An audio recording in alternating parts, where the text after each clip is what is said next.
Ever thought about what it really takes to lead? I mean, people have been trying to figure that out forever. Yeah, it's true. And these days, there's this idea getting a lot of attention, servant leadership, Yeah. and it almost seems backwards, right? Leading by serving. But the more you think about it, it actually feels really relevant, especially in the workplace today.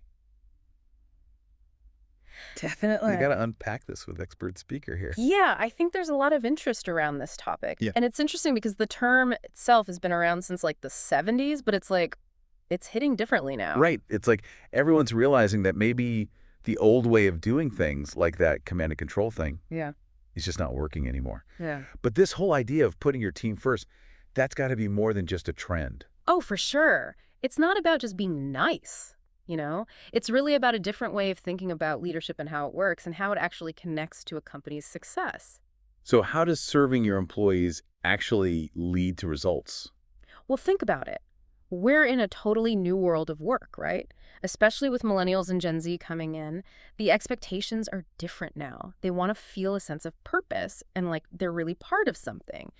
And the data actually shows this. Okay. Companies with employees who are really engaged, they actually see a 21% higher profit, according to Gallup. 21%. Okay, that's huge. So it's not just about keeping employees happy. It's about tapping into something bigger that actually makes the company more successful. Exactly. And that's where servant leadership comes in. This article, Why Servant Leadership Matters in Today's Workplace, it really digs into how this style can create that engagement. Let's get into that. Because the article doesn't just talk about engagement, does it? It gives Yeah. a bunch of reasons why this approach is so important right now. Yeah, and each one tackles a problem that a lot of companies, and maybe even you listening, have dealt with. Totally. Like, remember that job you had where you felt stuck, like your ideas weren't going anywhere and you couldn't do your best work? This article says servant leadership can fix that by creating a place where people feel valued and heard and like they have the power to do things. It's about making it okay to share ideas, even the crazy ones, without being afraid to be shut down. Because let's be real, in the business world today, if you're not coming up with new ideas, you're going to get left behind. Exactly. And innovation doesn't just happen on its own. You need a culture of trust and a feeling of safety to be creative, and that's a big part of servant leadership. This is where I think it gets really interesting. It's not just about the boss at the top making all the calls. It's about creating a place where everyone feels like they can lead from where they are. It's like they say, if you want to go fast, go alone. If you want to go far, go together. And this really feels like it's about that whole going together idea. Yeah, totally. It's recognizing that leadership isn't about what your job title is.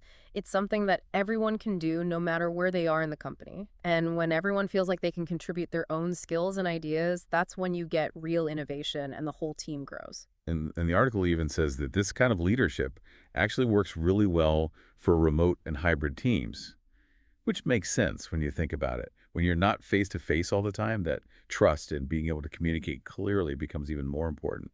Absolutely.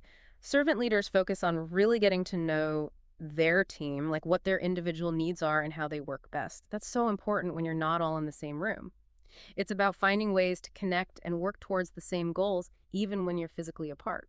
And it feels like emotional intelligence is a big part of this too. It's that whole thing about not just managing your own emotions, but being able to understand how other people are feeling. Exactly. And that's a key part of being a servant leader. They lead with empathy, trying to see things from their team's point of view and understand what motivates them. That builds a culture of trust and respect, which then leads to more collaboration and innovation. So we've got engagement, innovation, being able to adapt to the changing world of work. Hmm. It's no wonder people are interested in this style of leadership. But for someone listening who's thinking, okay, this all sounds great, but how do I actually do it? Hmm. What would you say? What are some practical things someone can do to start leading this way? Well, the article has some really helpful advice. And one of the most important things is active listening.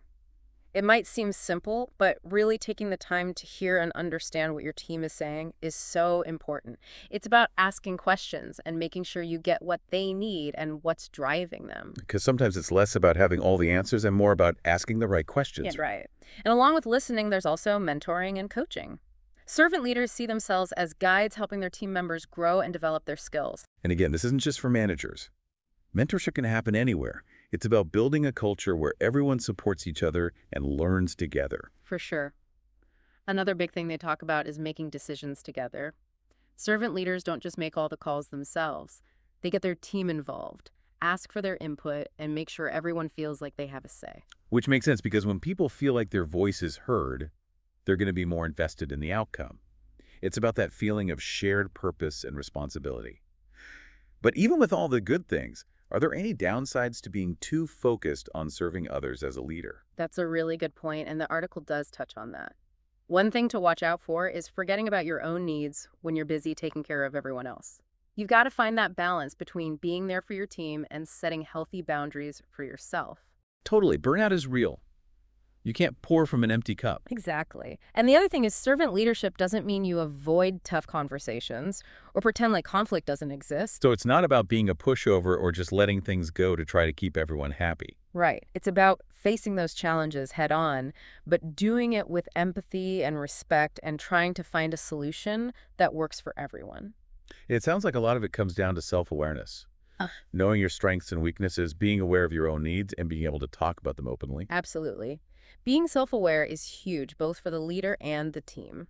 It allows for that open communication where you can give and get honest feedback, and everyone's willing to learn and adapt together. So, as we're getting to the end of our deep dive into servant leadership, I want to go back to something you said earlier about this being a particularly important style of leadership now. Why do you think that is? I think there are a few reasons for that. First, work itself is different now. It used to be all about hierarchy, but now it's more about collaboration and being flexible. Servant leadership fits with that change because it gives everyone the power to do their best work. It's like realizing that the best ideas can come from anywhere, not just the person in charge. Exactly. Yeah. The second thing is that I think people, especially younger generations, are looking for more meaning and purpose in their work. Servant leadership speaks to that because it's about values and ethics and making a positive impact. So it's not just about what you do, it's about why you do it. Right. And last but not least, I think people really want leaders who are real and genuine and actually care about them. Servant leadership is all about that. It creates a more human and fulfilling experience for everyone. So to bring it back to everyone listening, Yeah. think about a time when you felt really supported and empowered at work. What was it about that environment or that leader that helped you thrive? It's a great question to think about because maybe in those experiences, you'll find little pieces of servant leadership already there. And maybe, just maybe, those little pieces hold the key to a better future of work for all of us. It really makes you think, doesn't it? When work is good, when it feels good, it's usually because of that human connection, feeling like you matter, like your ideas are important. That's where this whole servant leadership thing really clicks. It really does. And the best part is you don't have to wait for someone else to make it happen. Anyone listening can start doing these things at work no matter what their job is. That's so true. Yeah. We've all had those experiences where someone's leadership, even in a small way, made a difference. Like that coworker who always had your back, or a manager who really fought for your ideas, or even someone who mentored you and helped you see what you could do. Exactly. And that's what I love about servant leadership. It's not about being the boss. It's about helping other people. It's like creating this wave of positive energy that can change the whole workplace. So as we wrap up this deep dive, I want to leave you with this. Mm. We talked about why servant leadership is having this moment and how to actually make it happen. Now the question is, what can you do? What small act of service, of encouragement, of real connection can you bring to your work starting today? Because even the smallest things, when everyone starts doing them, can completely change how we work and how we treat each other. And that's a future we're worth working towards, right? Absolutely. Thanks for diving into this with us today, and be sure to check out our next episode where we'll be tackling another hot topic shaping the future of work.